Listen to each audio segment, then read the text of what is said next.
Hello guys and welcome to Skynomics academy. My name is Sunil Kumar Yadav और आज हम लोग बिजनेस स्टडीज़ का जो चैप्टर होगा वो दो चैप्टर को हम लोग शानदार तरीके से और जो प्रीवियस ईयर क्वेश्चंस इसमें दिया गया वो भी मैं डिस्कस यहाँ पर करने वाला हूँ। तो दो चैप्टर, सिग्निफिकेंस ऑफ मैनेजमेंट और दूसरा जो होगा वो प्रिंसिपल ऑफ मैनेजमेंट। तो ये दोनों को सही तरीके से हम लोग डिस्कस करने की कोशिश यहाँ पर किया जाएगा, ठीक है।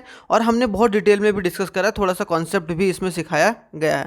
तो आप लोग ध्यान से देखिएगा और ये जरूर बताइए कमेंट करके कमेंट बॉक्स में कि आप लोगों को कैसा लगा और किस तरीके का और वीडियो चाहिए। तो इसमें जो भी वीडियो बचा हुआ जैसे प्लानिंग, स्टाफिंग, डायरेक्टिंग, कंट्रोलिंग का, वो सब का वीडियो भी बहुत जल्दी यहाँ पर आएगा इस चैनल पर, ठीक है। तो चलिए इंजॉय कीजिए वीडियो।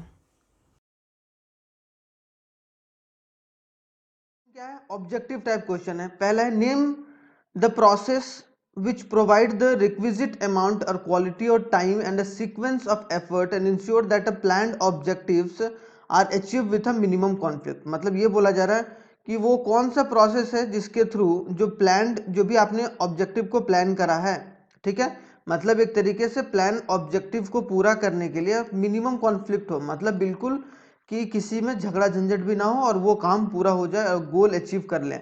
तो वो किसका है? एक तरीके से कौन सा प्रोसेस का नाम है? कोऑर्डिनेशन। क्या है? कोऑर्डिनेशन। क्लियर? तो कोऑर्डिनेशन क्या है कि प्रोसेस का नाम है जिसके थ्रू हम लोग क्वालिटी मेंटेन कर कर जो भी प्लान्ड ऑब्जेक्टिव है उसको पूरा कर सकते हैं मिनिमम अमाउंट ऑफ टाइम में। क्लियर? सेकंड जो क्वेश्चन है वो देखते हैं। In an organisation employees are happy and satisfy. एक ऑर्गेनाइजेशन है, ठीक है, उसमें एम्प्लॉयज जो है वो हैप्पी है और सेटिस्फाई है। देर इज नो केओस, मतलब वहाँ पर कोई लड़ाई झगड़ा नहीं। And the effect of management is noticeable, और उसका जो मैनेजमेंट जो है वो बहुत इफेक्टिवली तरीके से काम कर रहा है। तो which characteristics of management is highlighted here. तो इसमें क्या हाईलाइट किया जा रहा है? तो गोल ओरिएंटेड प्रोसेस, ये नहीं होगा। मैनेजमेंट इज ऑल परवेसिव, नहीं। Management is an intangible force, बिल्कुल। मैनेजमेंट क्या है? इंटेंजिबल फोर्स है। मतलब मैनेजमेंट एक इंटेंजिबल फोर्स है जो मैनेजमेंट मतलब आप दिखा के नहीं कर सकते हो, ठीक है, वो होता जाता है। इंटेंजिबल मतलब जिसे आप टच नहीं कर सकते हो, ठीक है। टेंजिबल होता है जिसे आप टच करके फील कर सकते हो। मैनेजमेंट को आप टच करके फील नहीं कर सकते, आप उसको देख के फील कर सकते हो। तो यहाँ बोला जा रहा है विच कैरेक्टरिस्टिक, मैनेजमेंट कौन सा कैरेक्टरिस्टिक्स है यहाँ पर कि management is an intangible force, ठीक है। क्लियर? अब आते हैं क्वेश्चन नंबर 3 में। In order to be successful an organisation must change its goal according to the needs of the environment. बिल्कुल सही बात है। अगर कोई भी कंपनी को सक्सेसफुल बनना है तो वो इन्वायरमेंट के अनुसार अपनी जो बिजनेस के गोल को है उसको चेंज करते रहना होता है ताकि वो एक तरीके से अच्छा रिजल्ट अचीव कर पाए। तो which characteristics of management is highlighted, कौन सा कैरेक्टरिस्टिक्स मैनेजमेंट का यहाँ पर हाईलाइट किया हुआ है? तो मैनेजमेंट इज डायनेमिक। बिल्कुल सही बात है। डायनेमिक इन नेचर का मतलब ही होता है, डायनेमिक इन नेचर का मतलब होता है हर एक सिचुएशन पे या हर एक कोई भी इन्वायरमेंट को अडेप्ट कर लेना और उसके हिसाब से गोल को चेंज करना। मतलब इन्वायरमेंट के हिसाब से गोल को अचीव करने के बारे में यहाँ पर बात किया जाता है। तो डायनेमिक इन नेचर हो गया। क्लियर? तो ये हमारा थर्ड क्वेश्चन कंप्लीट है। इसके बाद आते हैं फोर्थ क्वेश्चन पे। फोर्थ क्वेश्चन में क्या है? To meet the objective of firm, अगर फर्म की ऑब्जेक्टिव को मीट करना है, the management of Angora limited offers employment to physically challenge people. उसने क्या बोला कि अपनी ऑब्जेक्टिव, मतलब अपनी फर्म की ऑब्जेक्टिव को पूरा करने के लिए जो मैनेजमेंट की टीम थी अंगोरा लिमिटेड की, उसने एम्प्लॉयमेंट ऑफर करी, मतलब नौकरी ऑफर करी जो भी फिजिकल चैलेंज बच्चे थे, जो लंगड़ा है या फिर किन्हीं का पैर नहीं काम कर रहा है, किन्हीं का आंख अच्छे से काम नहीं कर रहा, तो वो सब सारे identify the objective is trying to achieve. कौन सा ऑब्जेक्टिव वो पूरा करने की कोशिश कर रहा है वो कंपनी या वो फर्म? तो एक तरीके से हमारा सी, सिंपल सी बात है, सोशल ऑब्जेक्टिव, समाज जो सोशल ऑब्जेक्टिव है उसे पूरा करने के बारे में यहाँ पर बात किया गया है कि नहीं। देखो तीनों ऑब्जेक्टिव होता है, ऑर्गेनाइजेशनल ऑब्जेक्टिव, सोशल ऑब्जेक्टिव। अब यहीं पर बोला जाएगा कि what are the various objectives of the company. तो ऑर्गेनाइजेशनल ऑब्जेक्टिव, सोशल ऑब्जेक्टिव और पर्सनल ऑब्जेक्टिव। तो इसमें सोशल ऑब्जेक्टिव जो होगा वो हमारा सही आंसर होगा। क्वेश्चन नंबर 5 आते हैं। तो identify the nature of management when it is practised as a personal application of existing knowledge to achieve a desired result. बोला जा रहा है कौन सा नेचर है मैनेजमेंट का कि जिसको प्रैक्टिस किया जाता है पर्सनल एप्लीकेशन पर और नॉलेज से, ताकि डिजायर्ड रिजल्ट जो है वो अचीव हो पाए। मतलब एक तरीके से अपने पास अगर पर्सनल नॉलेज है तो उसका इस्तेमाल करके हम अपने गोल को अचीव कर रहे हैं। तो वो नेचर ऑफ मैनेजमेंट कौन है? आर्ट है कि साइंस है कि प्रोफेशन है? तो वो चीज़ हम लोग यहाँ पर देखेंगे। तो हमारा कहीं ना कहीं मैनेजमेंट इज एन आर्ट है कि जो भी हमारे पास हम प्रैक्टिस किए हैं, अपने आप से प्रैक्टिस किए हैं, उसमें जो भी एग्जिस्टिंग नॉलेज है उसका इस्तेमाल करके हमने गोल को अचीव करा है। तो एक तरीके से मैनेजमेंट इज अ आर्ट। अगर मैनेजमेंट इज आर्ट, अगर इसमें मैनेजमेंट एज अ साइंस रहता तो इसमें कहीं ना कहीं प्रैक्टिस या प्रैक्टिकलिटी मतलब प्रैक्टिकल वाला चीज़ आता, ठीक है नहीं, एक्सपेरिमेंट वाला चीज़ आ जाता। अगर एक्सपेरिमेंट कहीं लिखा रहता तो हम लोग मैनेजमेंट एज अ साइंस कर लेते हैं। प्रोफेशन अगर लिखा रहता, प्रोफेशन में मतलब तो प्रॉपर वो डिग्री वगैरह करके आया उसके बाद वो मैनेजमेंट का पार्ट है, तो उसका मतलब हम लोग वो कर सकते थे। लेकिन आर्ट है, आर्ट मतलब क्रिएटिविटी, खुद की पर्सनल एप्लीकेशन को एग्जिस्ट करके वो डिजायर्ड रिजल्ट को अचीव कर रहा है। क्लियर। क्वेश्चन नंबर 6 में आते हैं। क्वेश्चन नंबर 6 क्या है भाई? Name the level of management at which the manager are responsible for implementing and controlling the plan and strategy of the organisation. बोला जा रहा है कौन सा लेवल ऑफ मैनेजमेंट होता है? 3 लेवल ऑफ मैनेजमेंट होता है। एक होता है टॉप लेवल मैनेजमेंट, एक होता है मिडिल लेवल मैनेजमेंट और एक होता है लोअर लेवल मैनेजमेंट, जो लोअर लेवल होता है। ये 3 लेवल ऑफ मैनेजमेंट। तो बोला जा रहा है कि कौन सा जो मैनेजमेंट लेवल है, ये लेवल ऑफ मैनेजमेंट कौन सा है जहां पर प्लान को और स्ट्रैटेजी को कंट्रोल किया जाता है, मतलब एक तरीके से प्लान को इंप्लीमेंट किया जा रहा है और उसको लागू किया जा रहा है। तो एक तरीके से middle level management. Middle level management क्या करता है? ये प्लान को कंट्रोल करता है और रेगुलेट करता है। अगर यहीं पर जो जानकारी लें तो ये टॉप लेवल मैनेजमेंट क्या करता है? प्लान को बनाता है, प्लान बनाता है, ठीक है। ये प्लान बनाया, ये कंट्रोल किया, मतलब ये अच्छे तरीके से प्लान को एग्जीक्यूट करवाता है लोअर लेवल मैनेजमेंट के थ्रू। क्लियर। तो आई होप सो 6 वाला क्वेश्चन भी कंप्लीट होगा। अब आते हैं सेवेंथ क्वेश्चन में। देखो बहुत आसानी तरीके से देखना हर एक क्वेश्चन को अच्छे तरीके से, ताकि वो आपका पूरा एक तरीके से रिवीजन हो जाए 20 मिनट के वीडियो में। तो identify the nature of management when it is said that when it is said to be. क्या बोला? कौन सा नेचर ऑफ मैनेजमेंट है? पहले क्वेश्चन को आइडेंटिफाई मैंने इसीलिए गोल गोल करते जा रहा हूं ताकि आप लोग समझ पाएं। यहाँ बोला जा रहा है कौन सा नेचर ऑफ मैनेजमेंट है, जब ये बोला जाए कि systematic body of knowledge that explain a certain general truth. क्या सिस्टमैटिक बॉडी ऑफ नॉलेज होना चाहिए? तो सिस्टमैटिक बॉडी ऑफ नॉलेज और जनरल ट्रूथ किस में होता है भाई? एक तरीके से मैनेजमेंट एज अ साइंस में। मैनेजमेंट एज अ साइंस होता है, तो मैनेजमेंट एज अ साइंस हमारा सही आंसर है। क्यों? क्योंकि सिस्टमैटिक बॉडी ऑफ नॉलेज, एक बॉडी ऑफ नॉलेज होना चाहिए जिसके थ्रू वो सब सारा काम किया जा रहा है। तो एक तरीके से हमारा आंसर ए राइट है, management as a science. Clear. Question number 8, a petrol pump needs to manage a hospital managed as much as a hospital or a school। Petrol pump उसी तरीके से मैनेज होना चाहिए जिस तरीके से एक हॉस्पिटल को मैनेज किया जाता है या फिर एक स्कूल को मैनेज किया जाता है। What manager do in India, the USA, Germany और जापानी सेम। बोला जा रहा है कि एक तरीके से कि जिस तरीके से जो मैनेजर होता है वो काम करता है यूएसए में, जर्मनी में, सेम उसी तरीके से इंडिया में भी काम होता है कि नहीं? या फिर जिस तरीके से इंडिया में काम होता है उसी तरीके से अदर देश के मैनेजर भी काम करते हैं। How they do it may quite different. हो सकता है कि थोड़ा बहुत डिफरेंट करते होंगे। This difference is due to a difference in culture, कि वो डिफरेंस कल्चर की वजह से, ट्रेडिशन की वजह से, हिस्ट्री की वजह से, ये सब की वजह से थोड़ा बहुत डिफरेंस आता है, लेकिन ज़्यादा डिफरेंस नहीं आता है। तो ये कौन सा कैरेक्टरिस्टिक्स ऑफ मैनेजमेंट है कि मतलब ये कैरेक्टरिस्टिक्स ऑफ मैनेजमेंट तो आप लोगों ने पढ़ा होगा बहुत आसानी तरीके से। Management is all pervasive in nature, कि मतलब मैनेजमेंट जो होता है वो हर जगह एक ही तरीके से किया जाता है, थोड़ा बहुत डिफरेंट होता है। वो किस वजह से? कल्चर की वजह से, ट्रेडिशन की वजह से और वहाँ की हिस्ट्री की वजह से। क्लियर। क्वेश्चन नंबर 9, अब बोला जा रहा है कि Malwa company target a production of 5000 units in a year. क्या बोला जा रहा है कि मालवा जो कंपनी है उन्होंने टारगेट करा है कि 5000 यूनिट हम लोग हर साल में बनाएंगे, प्रोड्यूस करेंगे। To achieve a target a manager has to operate on a double shift, कि उसको अचीव करने के लिए जो मैनेजर है उसको डबल शिफ्ट में काम करना पड़ रहा है, ठीक है। Due to double shift, due to the power failure most of the time the manager is able to produce 5000 units but at a higher production cost. तो एक तरीके से बहुत ज़्यादा पावर कट हो रहा था, मतलब बिजली वगैरह बहुत ज़्यादा कट हो रहा था, जिसकी वजह से कहीं ना कहीं जो उसको कॉस्ट ऑफ प्रोडक्शन पड़ा, मतलब जो उसको बनाने का कॉस्ट पड़ा वो हायर पड़ा, मतलब क्या? ज़्यादा पड़ा। तो in the above case tell the status of manager, इसमें मैनेजर की आप स्टेटस बताइए कि मैनेजर किस तरीके से बिहेव कर रहा है यहाँ पर। तो इसका आंसर क्या होगा? Manager was effective but not efficient, मतलब है कि नहीं? मतलब क्या? मैनेजर तो इफेक्टिव था लेकिन वो इफिशियंट नहीं था। इफिशियंट मतलब होता है कि एक तरीके से कॉस्ट को अगर वो मैनेज कर देता, कॉस्ट को अगर लोअर ही रखता, तो मतलब क्या है, वो इफिशिएंट तरीके से काम कर रहा है। इफेक्टिव तो था, उसने 5000 टारगेट तो पूरा कर दिया है कि नहीं, टारगेट पूरा कर दिया, लेकिन वो टारगेट हायर कॉस्ट पर पूरा किया। तो इफेक्टिव होना भी जरूरी है, एफिशिएंट और इफेक्टिव दोनों मैनेजर को होना जरूरी है। तो इस केस में एफिशिएंट नहीं है, इफेक्टिव तो बिल्कुल है। क्वेश्चन नंबर 10 पर आते हैं। बिल्कुल, क्वेश्चन नंबर 10 आते हैं हम लोग, क्या है, the goal of a Radha retail store is to increase. जो राधा रिटेल स्टोर है, ठीक है, एक राधा रिटेल, एक अपना रिटेल स्टोर है, उसने ये टारगेट रखा है कि मुझे इंक्रीज करना है sales. And goal of a spastics society of the India in to impart education to the children with special needs. बोला जा रहा है कि जो भी स्पेशल नीड्स के चिल्ड्रन हैं उनको एक तरीके से एजुकेशन ज़्यादा अच्छे तरीके से प्रोवाइड किया जाए, और उनका गोल है कि सेल्स को इंक्रीज करके कहीं ना कहीं हम उन सोसाइटी ऑफ एजुकेशन को या उन सोसाइटी ऑफ द पीपल को हम एजुकेट करें। Clear. Management unites the efforts and different individuals towards achieving this goal. और इसको मैनेजमेंट ने बहुत जोर लगाया और इसको एक तरीके से अचीव करने के लिए पूरा जद्दोजहद किया गया। तो identify the characteristics of management, इसमें कौन सा कैरेक्टरिस्टिक्स ऑफ मैनेजमेंट को लाया गया, ठीक है।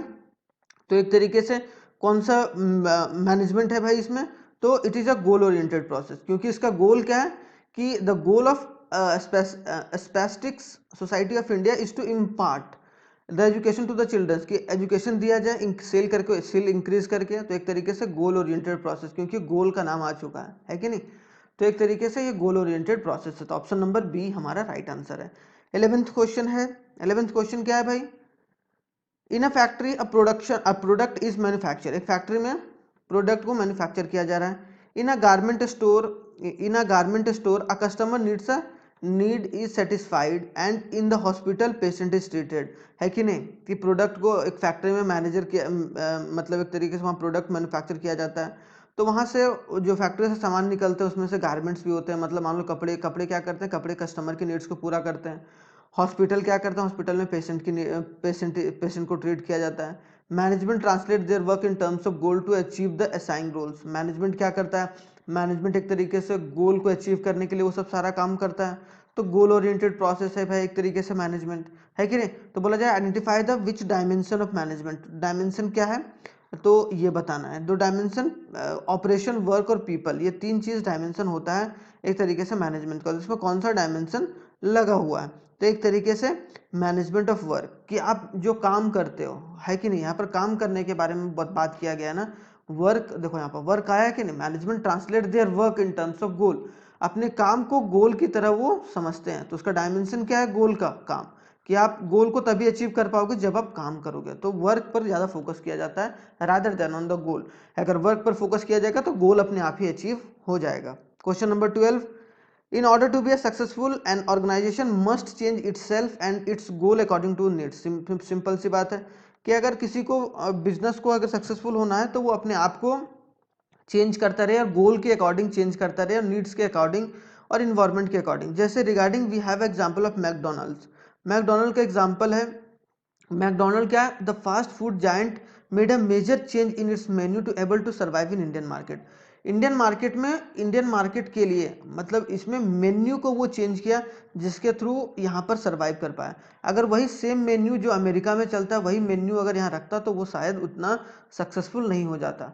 क्यों, क्योंकि यहाँ के ट्रेडिशन के हिसाब से उसने अपने बिजनेस में चेंजेस करा मैकडोनल्ड ने। तो इसका मतलब क्या है कि यहाँ पर एक तरीके से हमारा जो 12 का आंसर है वो हमारा डायनेमिक इन फंक्शन या फिर डायनेमिक इन नेचर, जो नेचर के हिसाब से या ट्रेडिशन के हिसाब से जो चेंज हो जाता हो उसको हम लोग डायनेमिक बोलते हैं। हम लोगों ने एक और वाले क्वेश्चंस में ये काम करा था। 12th क्वेश्चन हो गया। अब आते हैं 13th क्वेश्चन। 13th क्वेश्चन क्या है भाई, Jyoti limited decided to give more stress to the following. Jyoti limited company है, उसने जोर डालने का सोचा to use the environment friendly method. उसने सोचा कि हम लोग इन्वायरमेंटली फ्रेंडली मेथड का प्रोडक्शन का इस्तेमाल करेंगे, मतलब जो भी हम लोग प्रोड्यूस करेंगे उसमें इन्वायरमेंट को ज़्यादा नुकसान नहीं होगा, उस मेथड का इस्तेमाल करेंगे। To provide employment opportunity to the disadvantage section of the society and to make available of basic communities like schools and creches to the employees. उसने बोला कि हम लोग जो एम्प्लॉयमेंट अपॉर्चुनिटी है वो कम से कम जो एक तरीके से जो लेबर क्लास के लोग हैं या जो जिनको ज़्यादा तवज्जो नहीं दिया जाता उनको हम लोग देंगे और उनके लिए स्कूल वगैरह भी हम लोग सही तरीके से प्रोवाइड कराएंगे। तो identify the objective of management, इसमें कौन सा ऑब्जेक्टिव को पूरा किया जा रहा है भाई? तो हमारा एक तरीके से इसका आंसर है बी, मतलब सोशल ऑब्जेक्टिव पूरा किया जा रहा है, क्योंकि वो समाज के लिए काम कर रहा है, सोशल काम कर रहा है कि नहीं, कि वो हम एडवांटेज ग्रुप को मदद करेंगे और इन्वायरमेंटल फ्रेंडली काम करेंगे। बोला जा रहा है 14th क्वेश्चन में, the management of Roshan private limited helps the staff members adapt the environmental change, environment को चेंज कर रहा है, and able to maintain a competitive edge, ताकि कंपटीशन में मतलब इन्वायरमेंट को चेंज करते हुए हम लोग कंपटीशन में कैसे रहें। It is one of the reason that had made a management so important, क्योंकि मैनेजमेंट का यही काम है कि इन्वायरमेंट के चेंज होने की वजह से आप अडेप्ट करो उसको और कॉम्पिटिशन से आगे निकल जाओ, एक तरीके से कॉम्पिटिटिवनेस में आप बने रहो या कंपटीशन में आप बने रहो। तो कौन सा रीजन है? तो आइडेंटिफाई कीजिए भाई इसमें कि वो आखिरकार किस तरीके का ऑब्जेक्टिव को पूरा किया जाने वाला है यहाँ पर। तो 14th का हमारा आंसर हो जाएगा C, management create a dynamic organisation, क्योंकि डायनेमिक ऑर्गेनाइजेशन मतलब हर एक सिचुएशन में आपको अडेप्ट करने की भावना होनी चाहिए। 15th में बोला गया कि how does a manager want to achieve its objective, कैसे एक मैनेजर जो है वो अपने ऑब्जेक्टिव को अचीव कर पाए। तो मैंने बताया था इसका आंसर सी होगा, इफेक्टिवली एंड इफिशिएंटली। मतलब क्या होगा? एफिशिएंटली एंड इफेक्टिवली, दोनों, एफिशिएंट भी होना चाहिए और इफेक्टिव होना चाहिए, मतलब टाइम पर भी होना चाहिए और मतलब कॉस्ट भी कम होनी चाहिए, मतलब टाइम और कॉस्ट दोनों बचना चाहिए। What type of force of management is, management कौन सा फोर्स है? विजिबल फोर्स है, इनविजिबल फोर्स है, बोथ ऑफ दीज है। तो हमारा एक तरीके से बोथ ऑफ दीज है या नन ऑफ दीज है, तो हमारा इनविजिबल का मतलब इनटेंजिबल फोर्स है, इनटेंजिबल भी आ जाए तो इनटेंजिबल फोर्स है या फिर इनविजिबल, दोनों हमारा राइट आंसर होगा। ठीक है, तो इसमें कोई घबराने वाली बात है भी नहीं, क्योंकि मैनेजमेंट को आप छू नहीं सकते हो। क्लियर?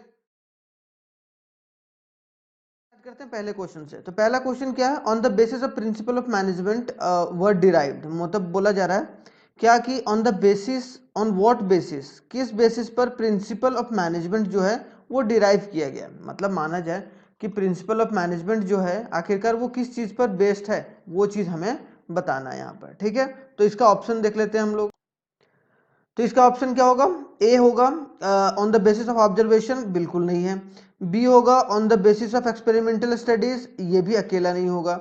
नन ऑफ दिस तो होगा ही नहीं। तो मतलब क्या? On the basis of both A and B, मतलब क्या कि ऑब्जर्वेशन के बेसिस पर और एक्सपेरिमेंटल, मतलब दोनों चीजें, ऑब्जर्वेशन और प्लस एक्सपेरिमेंट, इन दोनों को मिलाकर कहीं ना कहीं क्या किया गया है? एक्सपेरिमेंट। तो ये दोनों चीजों को मिलाकर एक तरीके से प्रिंसिपल ऑफ मैनेजमेंट को लाया गया है। जैसे 14 principle management of Henri Fayol है और एक तरीके से 7 साइंटिफिक प्रिंसिपल ऑफ मैनेजमेंट है। तो ये दो प्रिंसिपल ऑफ मैनेजमेंट, एक साइंटिफिक, एक तरीके से एफ डब्ल्यू टेलर के द्वारा, ये एफ डब्ल्यू टेलर के द्वारा, और एक क्या 14 प्रिंसिपल हेनरी फ्योल के द्वारा। तो ये दो चीज़ आप लोगों ने पढ़ा होगा बहुत आसानी तरीके से। तो इसमें से अभी हम लोग आगे आने वाले में डिस्कस भी करेंगे उसको एक एक कर कर। तो यहाँ प्रिंसिपल ऑफ मैनेजमेंट को दो तरीके से, एक तरीके से जन्म दिया गया या बर्थ दिया गया, ऑब्जर्वेशन से और एक्सपेरिमेंट से, एक्सपेरिमेंट कर करके हाँ भाई ये बिजनेस के लिए अच्छा होता है, ये बिजनेस के लिए खराब होता है। Second question, the product manager of ABC Limited instruct a salesman to go slow in the selling the product. ABC company का एक मालिक था, मतलब मैनेजर था, सॉरी, एक मैनेजर था। उसने क्या करा? एक तरीके से उसने सेल्स पर्सन को ये बोला, सेल्समैन को ये बोला कि आप जो सेल्स को है वो स्लो तरीके से लेके चलो। Whereas the marketing manager insist to, लेकिन मार्केटिंग मैनेजर बोल रहा है कि आप सेल करो फास्ट। ठीक है, तो बोला जा रहा है एक तरीके से मार्केटिंग मैनेजर बोल रहा है कि आप सेल्स को फास्ट करो, लेकिन जो सेल्स मैनेजर है या फिर सेल्समैन को जो मैनेजर बोल रहा है वो बोल रहा है स्लो। तो भाई अब किसका बात माने और किसका किस तरीके से इसका प्रभाव होगा? तो मतलब कौन सा प्रिंसिपल को वायलेट किया गया है? तो यहाँ पर एक तरीके से यूनिटी ऑफ कमांड, तो यूनिटी ऑफ कमांड को वायलेट किया गया है। क्यों? क्योंकि एक तरीके से मैनेजर सही तरीके से, अच्छे तरीके से जान रहा है कि क्या क्या नहीं करना है। तो मतलब यहाँ पर कमांड की दिक्कत है, मतलब कौन किसका अलग अलग कमांड दे रहा है। तो एक ही कमांड पर अगर चले तो वो ज़्यादा बेहतर होगा कोई भी कंपनी के लिए। तो unity of command is violated in this case. Clear? अब आते हैं third question. Heena and Harish are the typist in the company, वो टाइपिस्ट है। हैविंग सेम एजुकेशनल क्वालिफिकेशन, जिनका दोनों का क्वालिफिकेशन सेम है। Clear? Heena getting 3000 per month और Harish getting 4000 per month as a salary for a same working hours. मतलब जो हीना को मिल रहा है वो 3000 मिल रहा है और हरीश को मिल रहा है 4000। तो यहाँ बोला जा रहा है कि कौन सा प्रिंसिपल ऑफ मैनेजमेंट है वो वायलेट किया गया है, क्योंकि यहाँ पर क्या है कि अगर दोनों हीना हो या हरीश हो, ठीक है, दोनों अगर सेम क्वालिफाइड बंदे हैं या बंदी है तो उन दोनों को सेम सैलरी मिलना चाहिए, है कि नहीं। तो यहाँ पर किस चीज़ का यहाँ पर एक तरीके से वायलेट किया गया, तो आप लोग यहाँ पर जान रहे होंगे कि इक्विटी का, कि इक्वल ट्रीटमेंट नहीं मिल रहा है, क्योंकि ये हो सकता है ये फीमेल हो और ये मेल हो, तो इस वजह से इनको इक्वल ट्रीटमेंट नहीं हो रहा है। मतलब यहाँ the principle of management which is equity is violated in this case. Clear? Fourth question देखते हैं। The production manager of Bharat limited, Bharat limited का प्रोडक्शन मैनेजर इंस्ट्रक्ट किया कि टू सेल स्लोइंग एंड क्या whereas marketing manager to insist fast to achieve target. तो मतलब वही आ गया जो अभी पिछले वाले हम लोगों ने, वहाँ मैनेजर था, यहाँ प्रोडक्शन मैनेजर। यहाँ प्रोडक्शन मैनेजर ने बोला सेल्समैन को कि भाई आप स्लो सेलिंग करो, लेकिन मार्केटिंग मैनेजर क्या बोल रहा है कि आप फास्ट सेलिंग करो ताकि हम लोग टारगेट को अचीव कर पाए। क्लियर? तो बोला जा रहा है यहाँ पर कौन सा एक तरीके से वायलेटेड है, तो यहाँ पर यूनिटी ऑफ कमांड। जैसा कि हम लोग पिछले वाले केस में यहाँ पर सिर्फ मैनेजर था, यहाँ प्रोडक्शन मैनेजर हो गया, तो यूनिटी ऑफ कमांड यहाँ पर वायलेट हो रहा है, क्योंकि बात नहीं सुना जा रहा है, कोई एक बात अच्छे तरीके से यहाँ पर नहीं बोल रहा सेल्समैन को। अब आते हैं फिफ्थ में। Mohan the manager of business undertaking is very relax with his fellow, relax नहीं relax with his fellow employees and subordinates. He does not give them a parameters or a rules for reporting to the work and complement and completion of the assignment. मतलब वो कोई parameter नहीं दे रहा है, कोई rules नहीं है कि आप कब आपको कंप्लीट करना है और किस तरीके से कंप्लीट करना है, मतलब ये सब चीज़ नहीं है। तो यहाँ पर बोला जा रहा है कि which principle of management is overlooked, किसको ज़्यादा ओवरलुक्ड किया जा रहा है। तो यहाँ पर हमारा जो आंसर होगा वो होगा डिसिप्लिन को, कि वो जान रहा है क्या कि डिसिप्लिन जो है वो हम अगर मेंटेन करके चलेंगे तो कहीं ना कहीं क्या होगा कि हमारा बिजनेस तो चलेगा ही चलेगा। तो यहाँ पर डिसिप्लिन को देखा जा रहा है कि भाई हम अगर कुछ नहीं बोल रहे हैं तो आप कितने अच्छे तरीके से रिएक्ट कर रहे हैं। कभी कभी कंपनी में करना होता है कि भाई आप क्या करो कि आप मान लो आपके अंदर 4 बंदे काम कर रहे हैं, तो आप उनको मत बोलो, उनको काम एक बस आप समझा दिए हो, अब बार बार उनको टारगेट मत दो। अब देखो कि वो किस तरीके से रिएक्ट कर रहे हैं, अगर वो अच्छा रिएक्ट कर रहे हैं तो मतलब वो एक तरीके से अच्छी बात है कंपनी के लिए, तो मतलब डिसिप्लिन मेंटेन है। तो यहाँ पर ओवरलुक किया जा रहा है डिसिप्लिन को। अगर डिसिप्लिन और लाना है तो हम लोगों को उसको थोड़ा सा डायरेक्शन देकर चलना जरूरी है, पैरामीटर देके चलना जरूरी है। क्लियर? अब आते हैं sixth question. Ram a manager very often speak with the people at all level. Ram जो है वो मैनेजर है और वो सारे लेवल ऑफ द मैनेजमेंट से बात नहीं करता है, बहुत कम बात करता है। Often passing on instruction regarding this department and also to the other department. उसका सब काम क्या, ऑल लेवल, मतलब पास करता है इंस्ट्रक्शन थोड़ा बहुत, लेकिन वो ज़्यादा एक तरीके से ध्यान नहीं दे रहा है तीनों लेवल पर। कौन कौन सा? हाई लेवल, मिडिल लेवल और एक लोअर लेवल। मतलब जो मैनेजमेंट है, जो मैनेजर है, वो जो डिपार्टमेंट में अलग अलग लोगों को ज़्यादा नहीं। तो यहाँ पर कौन सी चीज़ को ओवरलुक्ड बहुत आसानी तरीके से देखा जा रहा है, ओवरलुक्ड किया जा रहा है। तो यहाँ पर हमारा आंसर होगा स्केलर चेन को। स्केलर चेन को ओवरलुक कर रहा है क्योंकि सब लोग एक दूसरे से ज्वाइंट है, तो एक तरीके से सब पर ध्यान देना चाहिए, सब तक इंफॉर्मेशन पहुंचाना चाहिए। तो यहाँ पर ओवरलुक क्या किया जा रहा है, एक तरीके से स्केलर चेन, क्योंकि जहां पर अगर लेवल के बारे में बात आ गया तो वहां पर स्केलर चेन के बारे में तो बात निकल के आ ही जाएगा। अब आते हैं seventh question. Ankit a manager expect his subordinates. Ankit जो है एक मैनेजर है, एक्सपेक्ट कर रहा है सबऑर्डिनेट से to work for the happiness. क्या, किसके लिए काम करना? ताकि वो खुशी के लिए काम कर सके, ठीक है, हैप्पीनेस के लिए। And pleasure of being in the organisation, और उसको जो खुशी मिलती है ऑर्गेनाइजेशन में रहने पर, ठीक है। तो एक्सपर्ट्स क्या कर रहा है कि एक तरीके से खुशी मिले। Which principle of management is overlook. यहाँ पर कौन से प्रिंसिपल ऑफ मैनेजमेंट को ओवरलुक किया जा रहा है? तो हम लोग यहाँ पर बोलेंगे एक तरीके से 7 का जो आंसर होगा वो बी होगा, रेम्यूनरेशन ऑफ द एम्प्लॉयज। क्यों? क्योंकि यहाँ पर अगर देखा जाए हमारा कि अंकित मैनेजर एक्सपेक्ट कर रहा है सबऑर्डिनेट को टू वर्क फॉर हैप्पीनेस, लेकिन हैप्पीनेस के लिए काम करे। तो भाई कोई भी कंपनी में आपको खुशी के लिए कौन काम करेगा, प्लेजर के लिए कौन काम करेगा? तो कहीं ना कहीं आप क्या कर रहे हो कि आप ओवरलुक कर रहे हो रेम्यूनरेशन को, कि आप पैसा नहीं देना चाह रहे, आप चाह रहे हो कि सब खुशी खुशी काम करें और पैसा आप ले जाओ। तो ऐसा तो नहीं होगा। तो यहाँ पर कौन सा ओवरलुक किया जा रहा है, जिसको वॉयलेट किया जा रहा है? रेम्यूनरेशन ऑफ एम्प्लॉयज को। क्लियर? 8 में बोला गया the subordinates in a company receive a order regarding their work. एक सबऑर्डिनेट है कंपनी में, वो रिसीव किया order regarding their work from a different operative heads for the same task, कि सेम टास्क के लिए जो है वो डिफरेंट ऑपरेटिव हेड्स को इन्फॉर्म किया गया रिगार्डिंग वर्क्स कि आप लोग किस तरीके से काम करना है। तो एक ही काम को आप 2-3 लोगों को सौंप रहे हैं एक तरीके से, तो यहाँ पर क्या है, एक तरीके से हमारा यूनिटी ऑफ कमांड कि subordinate receive order regarding their work from a different operative head for the same task. अब वही बंदा अलग अलग टास्क को करने के लिए अलग अलग जगह से ले रहा है, मतलब उसको एक ही कोई बंदा नहीं बता रहा है। तो मतलब क्या कि बहुत सारे लोग उसको बताने वाले हैं, इसका मतलब क्या, यूनिटी ऑफ कमांड को ओवरलुक किया जा रहा है। क्लियर। अब आते हैं 9th वाले क्वेश्चन में। 9th वाला क्वेश्चन क्या है भाई, a purchase manager of company has purchased 500 tons of raw material। उसने क्या करा, 500 tons of raw material purchase किया है। Clear. Apart from the other suppliers in the market his son also supplies that raw material. अब वो purchase manager है, अब company has purchase 500 tons of raw material, उसने परचेज करा। Apart from the other supplies his son also supplies the raw material. उसके अलावा उसका सन भी जो है वो सप्लाई करता है raw material. The manager purchased the raw material from the firm of his son at a higher rate than the market rate। मतलब उसने क्या करा, जो वो मैनेजर है वो अपने बेटे की कंपनी से रॉ मटेरियल खरीदा, किसके, सन की कंपनी से, और वो जो कंपनी में जो रॉ मटेरियल खरीदा वो हायर रेट पर खरीदा जो भी मार्केट रेट पर है, मतलब हायर रेट पर। मतलब क्या कि वो अपने फैमिली को या अपने आप को ज़्यादा ऊपर रख रहा है कंपनी से। तो यहाँ पर कौन सा प्रिंसिपल ऑफ मैनेजमेंट को वॉयलेट किया गया है, तो यहाँ पर ऑप्शन नंबर सी होगा।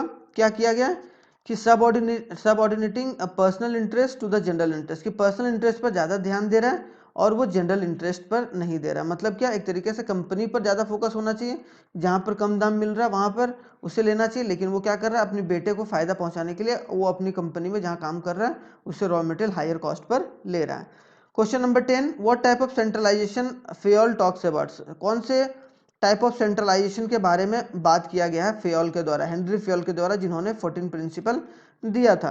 तो एक तरीके से हमारा यहाँ पर आंसर होगा इफेक्टिव सेंट्रलाइजेशन। देखो सेंट्रलाइजेशन इफेक्टिव होना चाहिए, एक होता है सेंट्रलाइजेशन, एक होता है डिसेंट्रलाइजेशन। सेंट्रलाइजेशन का मतलब होता है कि ऊपर का बंदा जो होता है, हायर लेवल का मैनेजमेंट का बंदा होता है, वो सारे को बता रहा है कि आपको क्या क्या काम करना है, ठीक है, उसमें किसी से पूछा नहीं जा रहा है। लेकिन अगर वो सेंट्रलाइजेशन इफेक्टिव है तब तो वो ठीक है। तो हेनरी फेयोल ने बोला था कि अगर सेंट्रलाइजेशन प्रोसेस रखना है आपकी कंपनी में तो वो इफेक्टिव होना चाहिए। एक होता है डिसेंट्रलाइजेशन। अब डिसेंट्रलाइजेशन का मतलब क्या होता है, डिसेंट्रलाइजेशन मतलब सबसे सलाह मशवरा करके या फिर सबसे पूछताछ के आप कोई भी डिसीजन को ले रहे हो। तो इसका मतलब क्या है कि कोई भी डिसीजन बिना पूछे आप नहीं ले रहे हो किसी से, मतलब एक तरीके से डिस्कशन डिबेट करके ले रहे हो, तो वो डिसेंट्रलाइजेशन होता है। सेंट्रलाइजेशन में हेनरी फेयोल ने बोला था इफेक्टिव सेंट्रलाइजेशन। 11th में क्या है, in what situation has Fayol permitted a violation of principle of a scalar chain.